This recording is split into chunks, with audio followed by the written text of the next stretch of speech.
Hi! In front of me is TECNO Camon 18 Premier, and today I would like to show you how you can turn on or off location of this device. You need to begin by going into Tab menu and looking for Location shortcut. When you find it, click on it.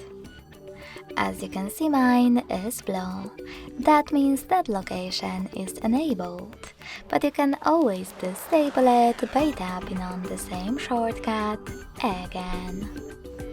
You can also just go into Devices Settings, scroll down and tap on Location section.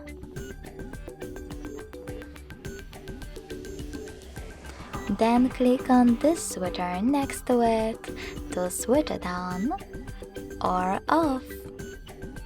Thanks so much for watching. If you enjoyed this video, don't forget to leave a like, comment and subscribe. Bye!